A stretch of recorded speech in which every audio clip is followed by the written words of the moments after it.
Hey guys, how's it going? My name is Sagnik. People behind this conference are some of the nicest people I've met while hosting events in New York City. So shout out to the team behind it, Unshackled, Nick, and great folks. Really quickly about me, I'm from New York City. Spent the last 3 years there. Before that, I was in DC. Before that, I was in London. Before that, I was in Cardiff. Before that, I was born in India. So just like you guys, I empathize with the whole immigration journey, which I'm pretty sure you guys are going through right now. I've gone through J1s, O1s, EB1s, and now I'm in a wait. But TLDR, people in this room, people outside, they empathize with everything that you guys are going through right now. I have friends who are going through it. I have founder friends who are going through it. My girlfriend's from France. She's going through it. So we get it. Today is about immigration, but also about brand building, because during this process in the last 10 years, I've realized that it is kind of a choose your own adventure, because people will tell you that it's kind of like a one size fits all. You join a tech company, they figure your visa out, whatever. But there are other routes out there, and Andrew right here has figured out one of those routes, which very much hinges on brand building, which is our primary focus. If you guys do not know, Andrew throws the best parties. I can attest to that because I've been to those in New York City. It's all about people who work in tech but also want to build a community around it. I'll let him speak to that. But people like Andrew are a testimonial to the fact that immigration in this country is not just about a square peg in a square hole. You can literally go out on a limb, leave your big tech journey, and start something from scratch, and also figure out your immigration while doing that. Because entrepreneurship in itself is a daunting thing to do. On top of that, you add immigration, it's a lot. So we'll talk all about it, but I'll quickly let Andrew introduce himself, and then we'll take it from there. All right, thanks for the intro. Just to get a sense of the room, who here is loco to San Jose, San Francisco? All right, New York, anyone? Let's go. Anyone flying from another country outside the U.S. for this? All right, how about founders? Founders, raise your hand. Cool. Students? Operators, people that work at tech companies. All right, seems like that's the majority of it. Well, thank you all for being here. I always love doing stuff like this. It was, last 5 years have been tough from the perspective of visas, and similar to you, I navigated through many visas and many jobs, and there were many late nights where I was scrolling Reddit, Reddit, our immigration, reading about USCIS timelines and just like stressing through it all. And I think it's really cool that we have something like this where we can sort of hear from people who've gone through it and know that there is a certain path to getting a visa and living in America. A little bit about me. So I was born in Hong Kong. I lived in Hong Kong, Shanghai, Taiwan for about 18 years. Moved to Canada when I was 18, lived there for 7 years. And then in 2020, in the middle of the pandemic, I decided to move to New York City, which at the time was the hotbed of COVID. And I thought that was a good idea. But I moved there, first time getting my visa sponsored to work at Facebook, now Meta. I was a strategy lead, whatever that means. Did that for a few years, moved over to Google. And the reason I actually made that transition was because Facebook wouldn't give me my green card, because at the time there's some internal policies. And so I thought Google would, but Google was laying people off, so they couldn't give me my green card. So I ended up leaving Google to start a tech party company that eventually was the way I got my my EB1. But when I'd moved to New York in 2020, I had no friends, and so I started hosting these meetups based off Reddit and Twitter, and they started to blow up. And I think it was just really good timing. But I guess we'll talk about it more. But I turned that into a business that is now defined as a tech events and media business. And I also do a little bit of investing. And wow, that was a horrible introduction, but hopefully we'll get into it and you guys will get to learn more. Staying on the timeline real quick, because you moved to New York and US, I guess, during COVID. That was a wild time. Right now you exist in this space, which is tech influencer genre. if you remember that time pre-COVID, there was like no tech influencer per se. Because I do not remember a time where like tech influencer, it became a thing after COVID because you see all these podcasts popping up and that became its own lane. Can you describe that timeline and how you navigate the world of tech in content itself? Yeah, so I never wanted to be like an influencer or like I never want to be an entrepreneur or a content creator or any of those things. And sometimes I go on LinkedIn and I see, and I have nothing against this, but I see people selling courses on like how to build an audience and how to build a personal brand. And I don't think that's the correct way to be a tech influencer or like to build a personal brand. The way I started was by identifying a gap in the market, i.e. people were lonely, people had been stuck indoors for years because of COVID. And I found a way to provide some sort of value by gathering people in person, just because, people wanted to connect in person. And, through the process of providing that value, I started to become recognized as the events guy or the tech party guy. And it was really through leaning into that narrative and providing value to the people that were facing those loneliness problems that I built my brand. So it was less of like, I want to be a tech influencer. I want to like be known for this. I want to have like X amount of impressions. I want to be famous on LinkedIn. I don't know if anyone ever... Famous on LinkedIn is a wild phrase. Aspires to be that, yeah. But it's more like providing value and being known for someone who is, hopefully generous and can provide help in some way. And that I think that resonated with people. And organically, the LinkedIn started growing and the Twitter started growing. And today, I think we're at 150,000 followers across all platforms. But it was less like the tactical stuff of like, how do you like growth hack LinkedIn? It was like just being valuable to the community. Staying on the community of it all, for those who do not know the New York tech scene, how would you describe it to them? The SF tech scene and the, let's call it the Cali West Coast tech scene, is very different in my opinion than the New York tech scene regarding just the proximity of it all.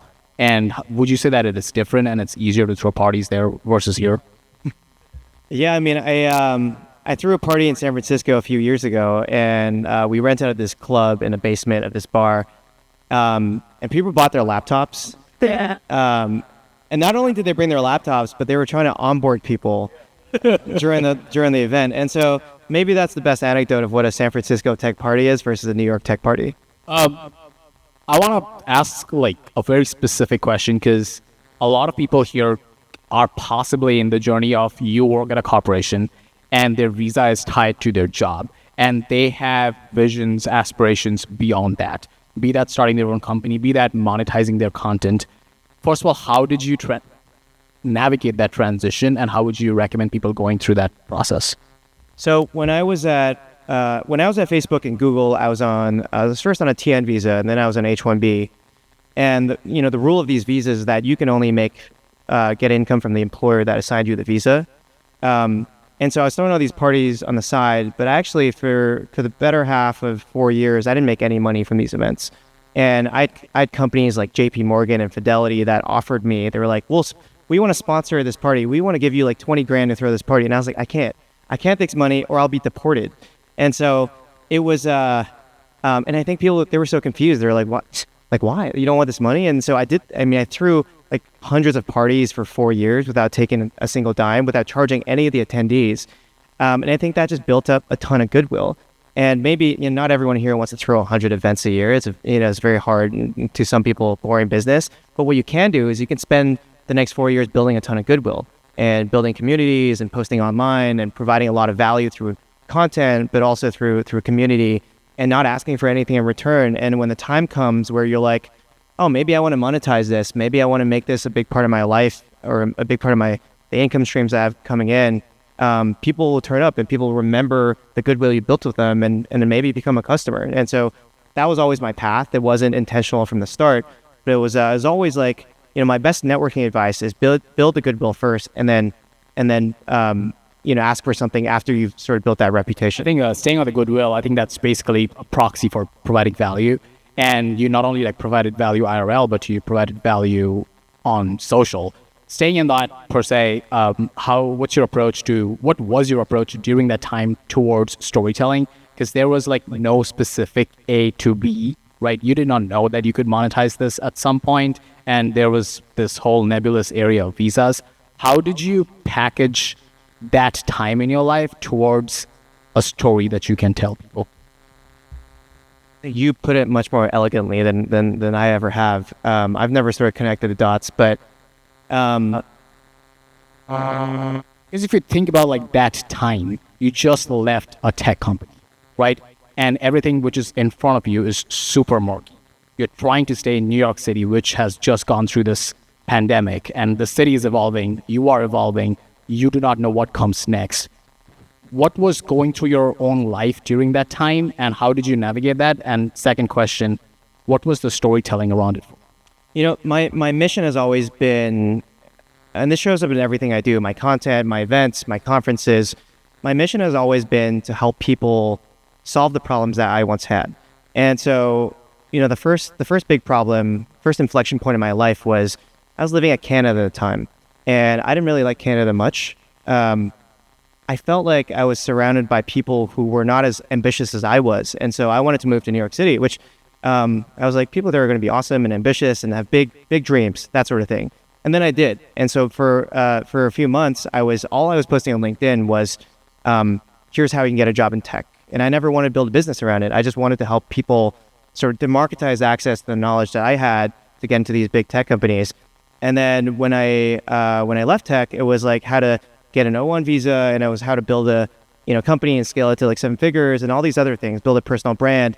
And I've always been really transparent with my journey. Here's how you do this. I've never gatekept any of the knowledge. I write about it in my personal blog. For example, here are the tactical tips on how you can solve the problems that I once had. And so I made that a really core part of my identity, and I'm very public, very transparent about it. I quit drinking a few years ago. I'm very transparent about my sobriety journey. And so I think if I was going to analyze it from the outside, I think there's sort of a level of authenticity that people resonate with. And really that is the mission. I've sort of built this company around, or built this personal brand about helping people that, the types of personas that I once was, solve the problems that I once had. And that continues to evolve. What's after this? I have no clue what I'm going to do next, but I'm certain that I'll share that with my audience as well. I think there's the core theme of being vulnerable and being okay sharing that. And I think there is a lot to it.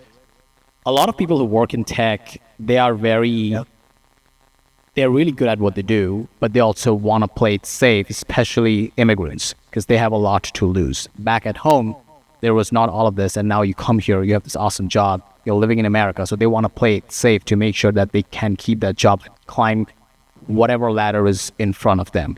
How would you advise people to be honest regarding what their journey should be? Because a lot of times people are like, maybe I should go out on a limb and start a business, or maybe for some people that is not the right answer. Being someone who was once in that fork, how would you recommend people thinking about their career trajectory? It's a really good question. And so I think, the biggest myth about entrepreneurship, and the people that are in this area on the West Coast are more victim to this mindset. But, most people think entrepreneurship is you have to raise money from VCs and take a big swing and, live in a room with a mattress. And that's the only thing that's in a room, and just give up your entire life in pursuit of this large $1 billion company. But there are many other flavors of entrepreneurship. You could be sort of a creator type entrepreneur. You could be a freelancer. You could be self-employed. You could run a consulting business. And for every other flavor that is not the single shot venture backable type entrepreneurship flavor, you can sort of do that on the side. And the common theme with all these different types of businesses is you need access to customers or users. And today you can solve for that with just LinkedIn, or not just LinkedIn. LinkedIn is pretty important, but with LinkedIn, with email, with all these platforms that allow you to build distribution. First of all, if you want to be an entrepreneur, ask yourself what's going on in your life right now, and how much risk tolerance do you have? If you have a family, if you have a mortgage, and you're on a visa, it's really tough. And so maybe you're more suited to the other flavors of entrepreneurship that I just talked about. But if you're young, if you just moved here from China, from India, and you want to risk it all and you want to do it because you're 22, then for all means, go for the O1 and raise money and go to YC and take a big swing. So it's sort of, first having an honest conversation with yourself and the people involved in your life, and understanding what risk appetite you have, and then two, doing a lot of research and like discovery to understand all the types of businesses that exist out there. And I think that the thing that was, I host this conference every year called the OO Summit, and it stands for owners, as in business owners, outliers, and operators. And so the idea is that we want to bring together the most ambitious people, not just founders, but operators and investors and creators as well. And we show them all the ways that you can generate income and build a business. And there's so many flavors. I mentioned a few of them, but it's that trend is only being accelerated with AI. Has your definition of entrepreneurship changed as your life has evolved, would you say, in New York City? Because you came to New York 25, 26, 25, and now you're 29. That's like a very funny period of people's life because you're going through all these changes and being in a new company and being as ambitious you are. Now you have set up a lot of systems and you have things in place and you're living a life in New York. With all of that in mind, how has your definition of entrepreneurship changed vis-a-vis how that supports your life? I think of entrepreneurship as a means to build an extraordinary life, not the other way around. I'm ambitious. I'm not like ambitious enough to sleep in a mattress and risk it all. But the whole point of all this, the whole point of building a business and a personal brand and building a LinkedIn or building a newsletter is to have it serve your life in some way. And so it's always life first. Like, what are the things I want in my life, and how can my business serve that, versus sacrificing all that to build a business. And I know that to some that may seem like I'm operating from a position of privilege, which might be true, but I've also spent the last 4 years building goodwill and doing essentially things for free. So few people are willing to do things for free. And for free doesn't mean you're being exploited, but it means giving value first and posting and leaning to the things that energize you, but that are also valuable to the world, and doing all that stuff before you step off the cliff and jump into entrepreneurship territory. I have a lot to ask regarding that, but just to stay on that, when I first moved, the employer, I worked in news for the last 10 years, and the digital publication which hired me, they said that we have never sponsored anyone, so we do not know how to go about this. So I got my J1 by myself, but they did not promise me a job after that. So my giving it for free was 1 year of a J1 internship, not knowing if there is a job or a visa around it. But TLDR on that is that if you guys kind of sort of have to give it all to that process and commit that there might be something at the end of it, and having faith during the giving it for free time in people's life, because there is that time. Staying in on just the entrepreneur archetype, I think what you're saying is we are at the same age, and when we were like coming up, there was this romanticization of all things social network and Zuckerberg and that level of entrepreneurship. And like you were saying, today that archetype has changed to hybrid, creator, entrepreneur, operator, and all of that. How would you advise people thinking about turning all of that into a profitable way where they can do just that and put food on their table?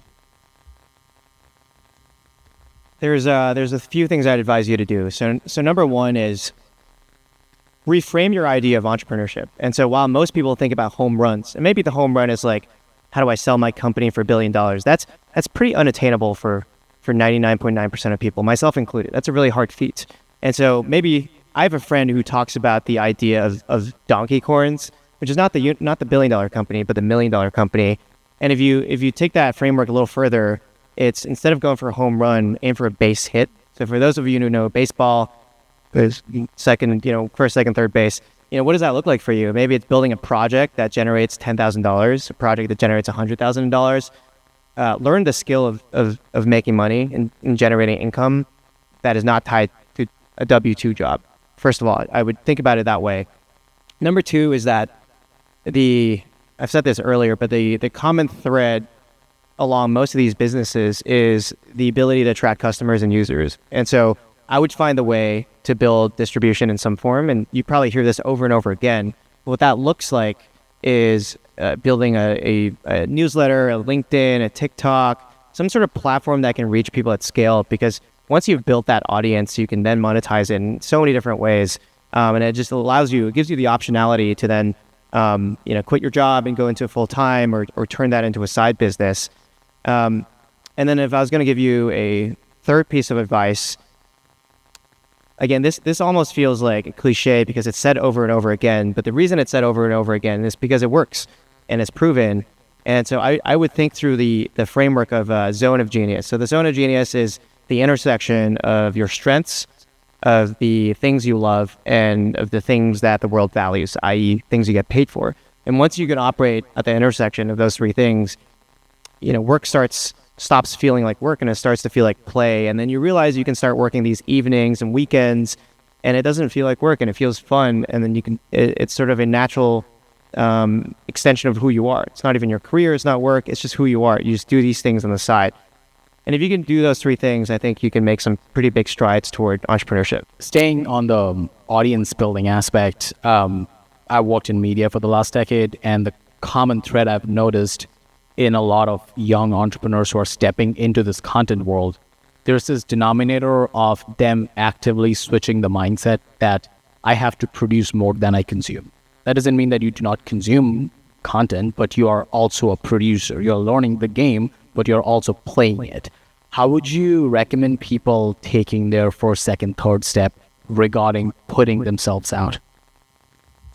Yeah, that's a really interesting way of thinking because there's a bunch of stats out there, right? Like with content, there's the 99 and 1 rule, which is 99% of the people consume and 1% create content. Same exists for events and community gatherers. 99% of the people just attend stuff. Only 1%, and you guys probably seen this in your friend groups, but only 1% of your friend group will be the one hosting and planning and all these things. And so my advice is always like, be that 1%, because that 1% tends to be the creator, the entrepreneur, the person who's building something spectacular.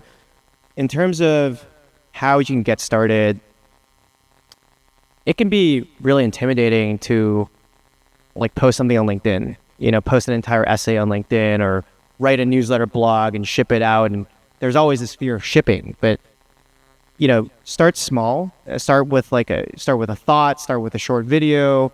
Just get into the mindset of sharing your journey and sharing some of the things you've learned, and having it resonate with your audience. And some people, will come to me and be like, I have nothing to say. And I don't think that's ever true. There's an exercise called the 2-year test, which is if you need things to write about or things to talk about, here's the exercise I would advise you do. You sit down in a room, you take a pen and a piece of paper, and you write down all the things you've learned and all the accomplishments and all the extraordinary things you've done in the last 2 years, and you write all those things out.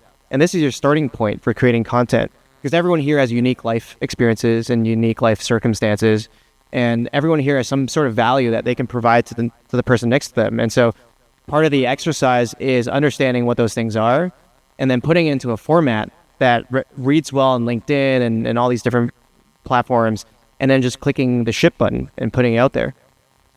There's this very specific mindset of thinking about jobs, visa, that one-to-one relationship. I want this. I have to provide this value for this company.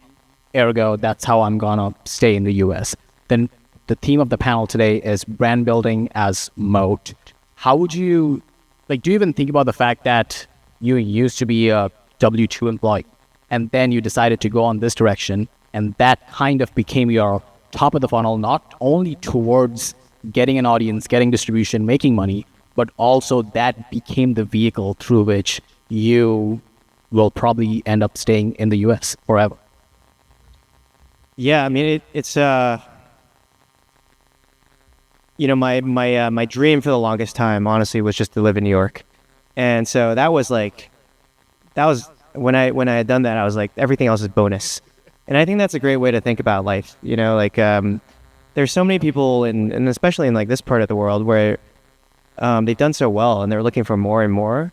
It never stops. And for me, I was like, once I live in New York, I'm good. So everything else is bonus. It's like a hindsight exercise because you don't think about this. Yeah. All this is just like bonus. It's for fun. And it's supposed to be fun. Like I remember working at Facebook, and my managing director had worked at BCG prior, and I mean, like they work long hours. And one time we're in a call and we're all stressed, and he's like, "Why are you guys stressed? Like this is Facebook. It's supposed to be fun." Made it. Yeah. This is pre-layoffs. This is ZERP era. It's probably changed. But it's kind of crazy to sort of think about how what's happened, and I'm typically very optimistic, and this is the most optimistic I've ever been. Not because of my personal accomplishments or journey, but just everything that's happening right now. It's easier than ever to build a business and to build the ability to be self-employed, and I get to see some of the cutting edge stuff. I get to see some of the things that people are building that are enabling these behaviors. It's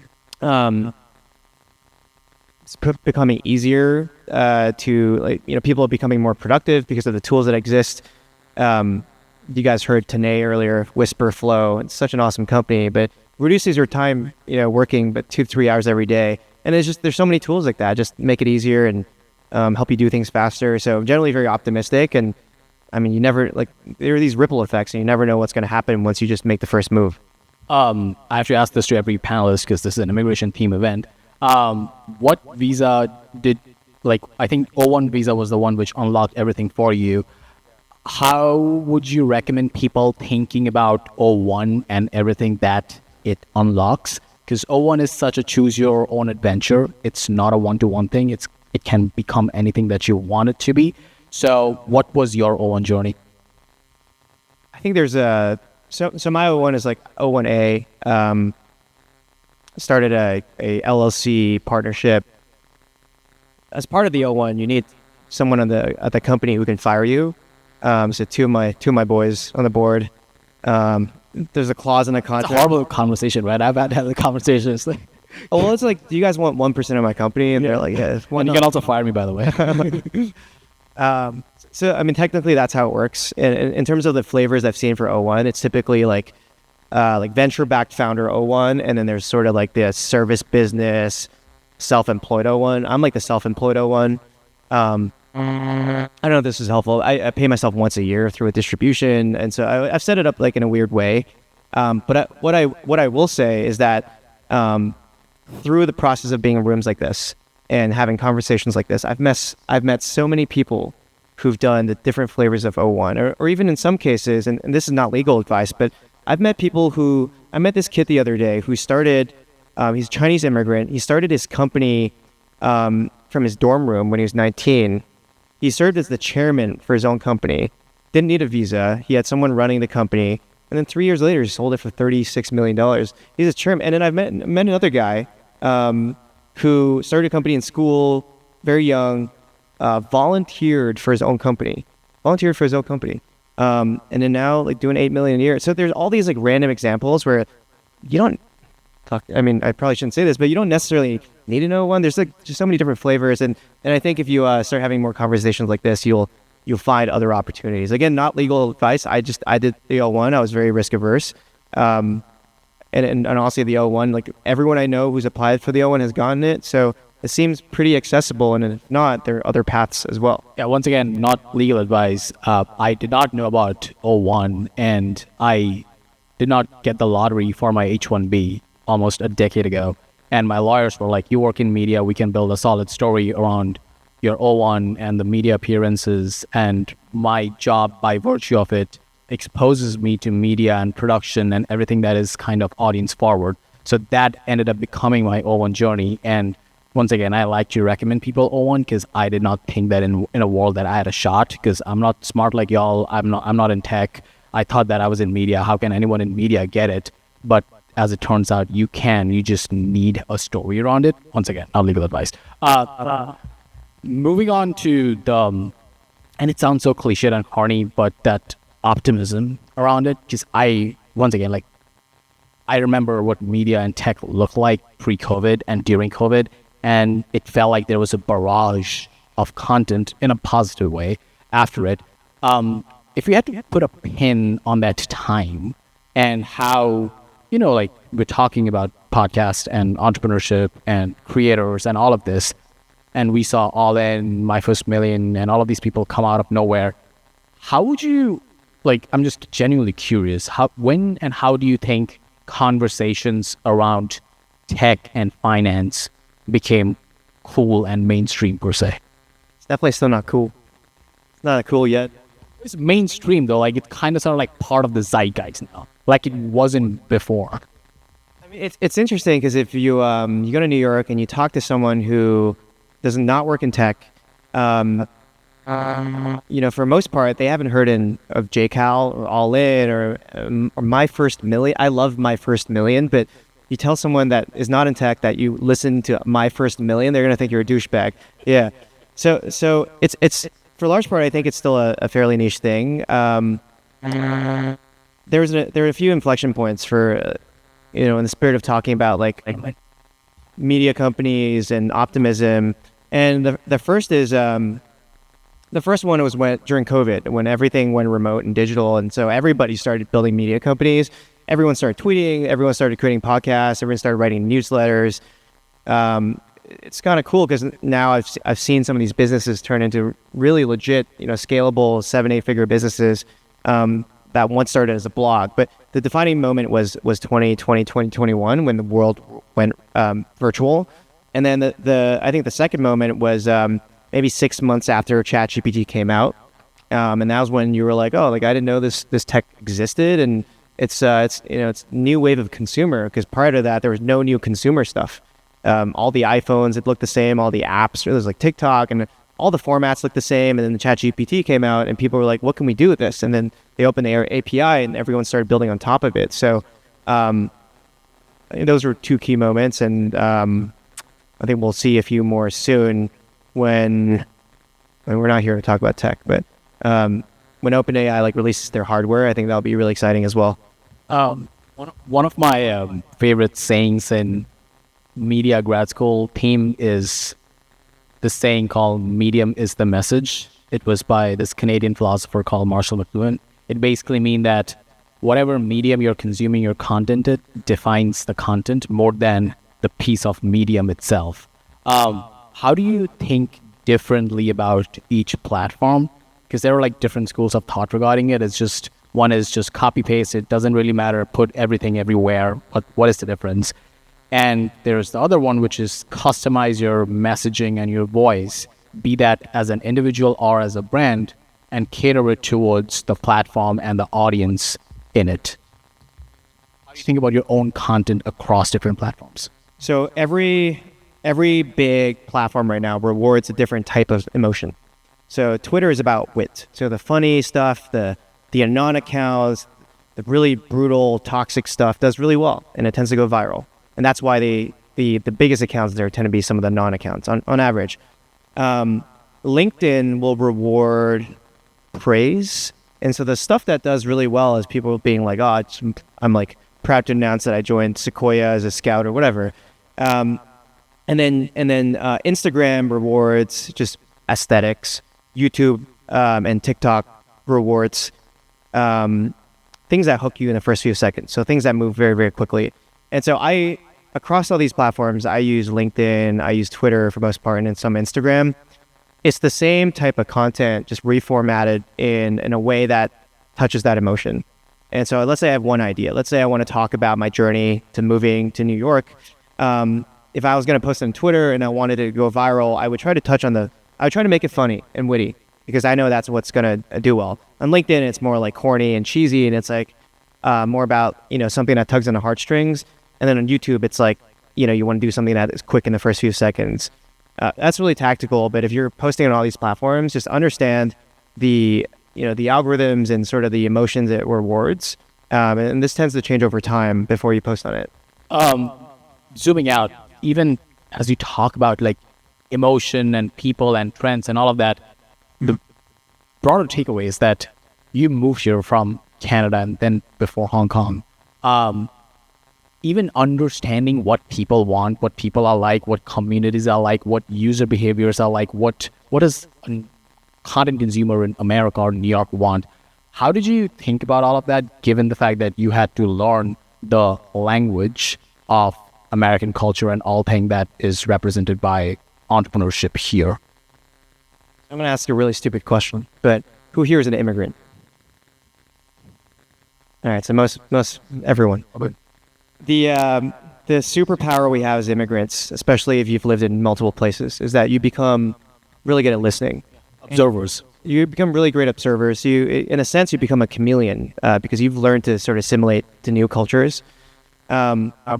I always thought that was a weakness. I always thought being quiet and being a good observer and listener and being passive and being on the sidelines was a huge weakness. And it wasn't until I arrived in New York and I'd met so many different personalities, and oftentimes very strong and loud personalities, that I realized that I could use that to my advantage. I could, while everyone is trying to yap and trying to talk and be loud in the room, I would just listen and try to observe the things that were not being said in the room.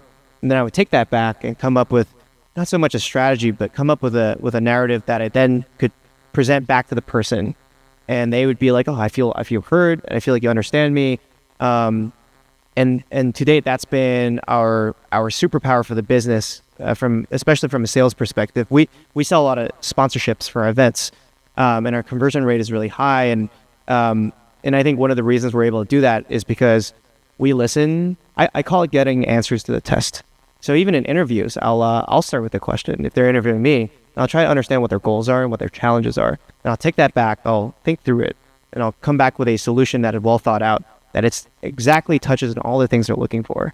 And I think that's a superpower all of us have, because we're just used to being listeners, and we're very good at observing, and we notice things that people tend to miss because they're too busy talking. I think that theme spans not only across your events, but also your content as well, because there's an aspect of you observing what is being said and what is not being said in the zeitgeist, in the For You pages, and then you filling the gaps and making a narrative and a story around it.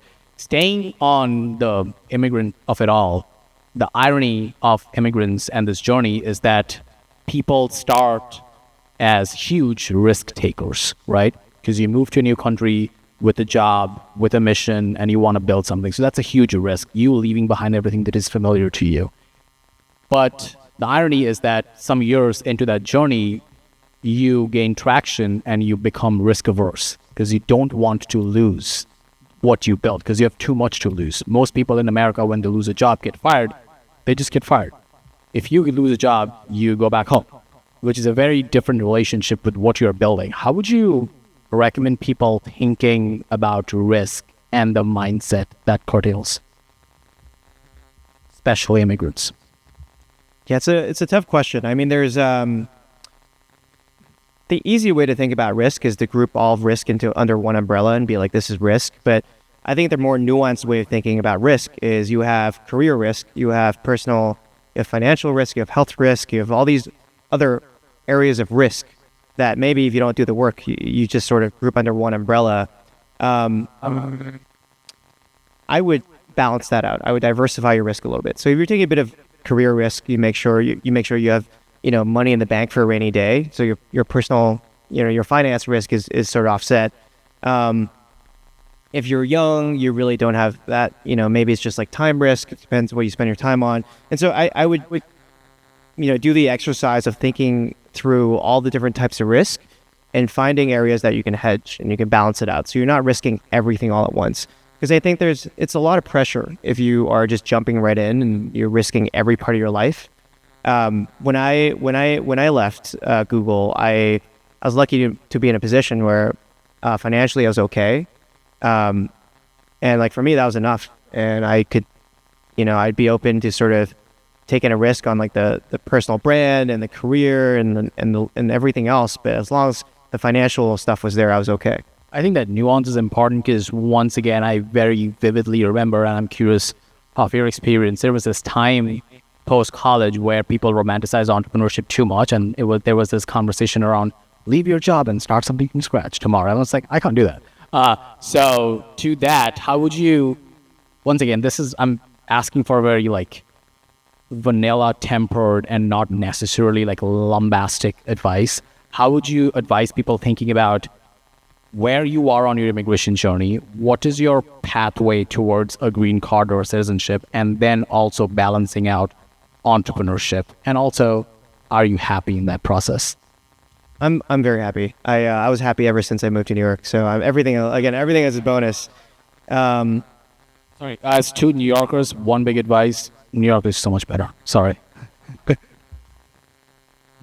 I totally forgot the question. How would you recommend people balancing out immigration, entrepreneurship, and during this whole time, whatever you're building, making sure that you're happy in that process? The first thing is just having an honest conversation with yourself. And so we're probably all in different parts of the immigration journey, and some of us are closer to the end goal, which I guess is the green card, and some of us are just getting started. And so just understanding where you are, this sets the foundation of how much risk you're able to take. I think if you operate in the zone of genius, so you do things that you love and you're good at and things that make you money, you tend to be pretty happy. You tend to be pretty fulfilled. There are so many frameworks out there for finding fulfillment in your life. But I always go back to that framework, and it's said over again in books, and there's different terms for it, like ikigai. But instead of searching for other frameworks and finding new ways to think about fulfillment, just go back to that thing. Because I've operated from those principles for the last 3 years, and I've been very, very happy. Also very fortunate. Things just work very well, and you lose track of time when you're doing the stuff that you love and you're good at. Last question I'm asking every panelist before we do Q&A. What is the one thing which you like the most about America, and what is the one thing which you hated about America? The thing I love about America is that the American dream is very much true. It's I spent 20 years in China. It is so hard to start a business in China. Can you just paint that picture? Because most people don't get it. Most people, like my friends, don't get it because most of them are Americans, and telling an American how hard it is everywhere else, not in terms of like life, but starting a business, even telling people, hey, I want to start a business tomorrow. And the way they react, that is so vastly different, because I spent the better half of my life in UK, and British people pride themselves on being skeptics. Like their skepticism is their nature. So it was for me as well. That was my version of realizing that I need to move. So paint a picture of like what life was like in terms of like business and what have you in China. If you tell people in China you're an entrepreneur, they think you're unemployed.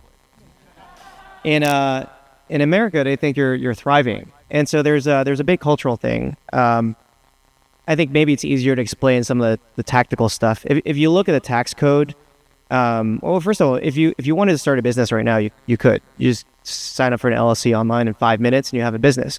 And then if you look at the tax code, everything favors small business owners.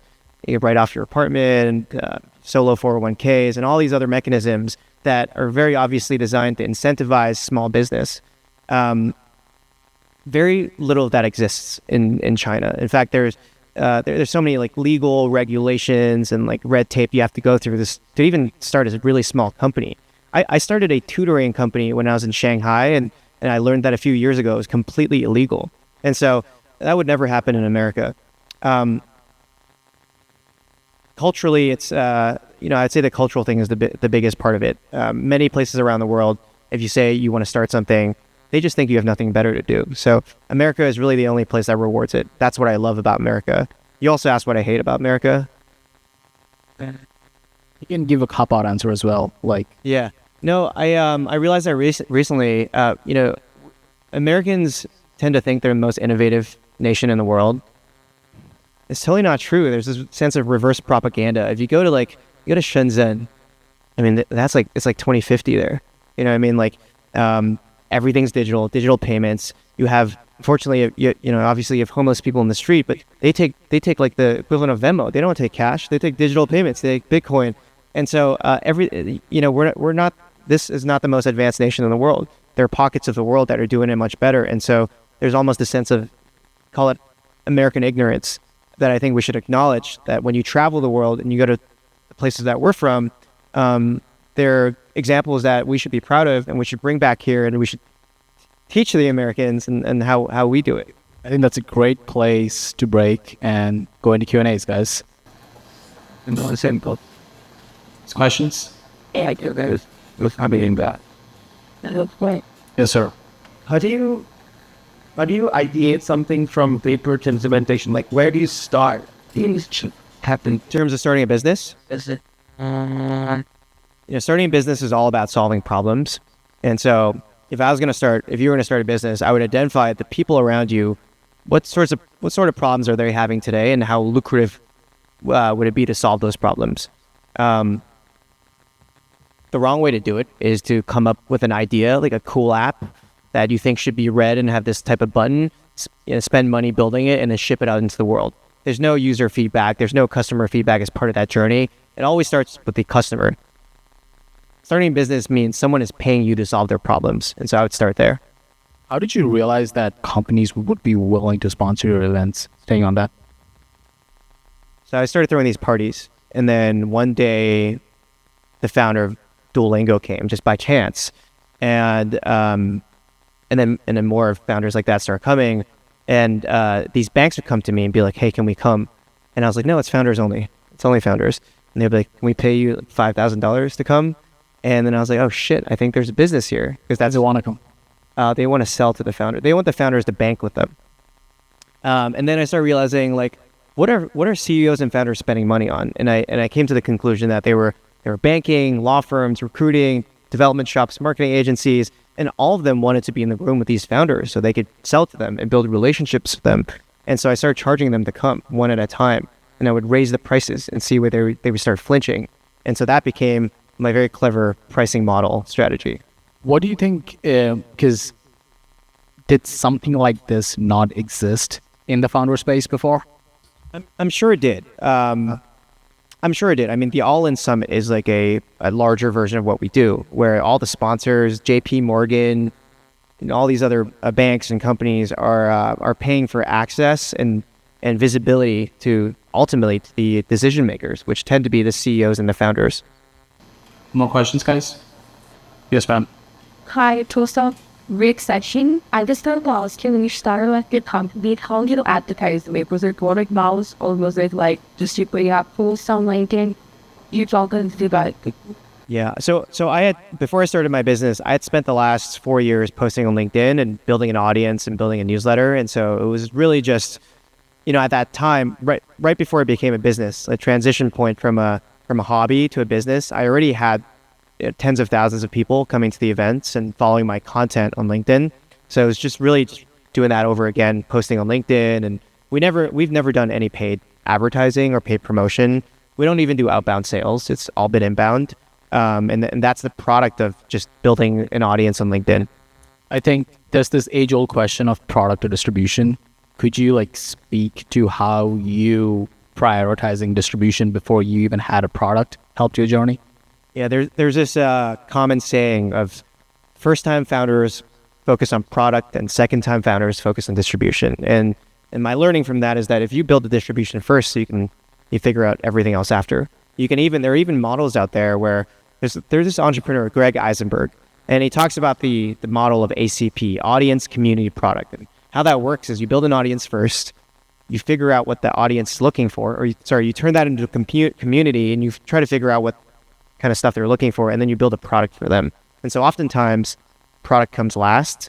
And I say this with the caveat that these are like bootstrap type audience first businesses. They're not like you don't necessarily build like a software company that way.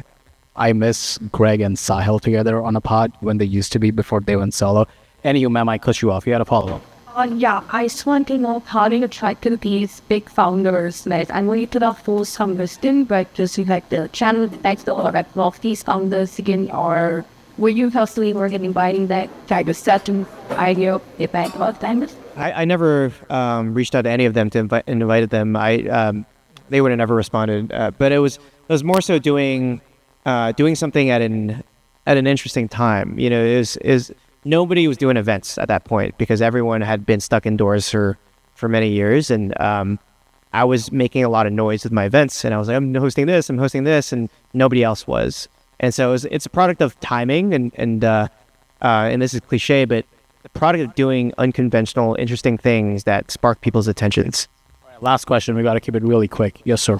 How do you believe or you confident that the content you're creating is, well, suppose if you're mentoring thoughts helping people with larger tech jobs, there are tons of people who are doing the same thing. How do you gain confidence that you are unique rather than just? Well, the beauty of posting on LinkedIn and the beauty of shipping content is that the feedback loop is very tight. And so you get feedback immediately through the form of likes and comments and views. Every post you make on social media, in a sense, is an MVP. You get instant feedback. And so if you're not doing it well, you can delete it, which is the best part. You can refine it. You can even A/B test on different platforms. There's so many tools. It's You don't need permission to post, and if you do something poorly, you can just take it off the internet. Perfect. Thank you so much for coming, guys. Andrew Yeung, everybody. That's great. Yeah, amazing. Great job. Thanks.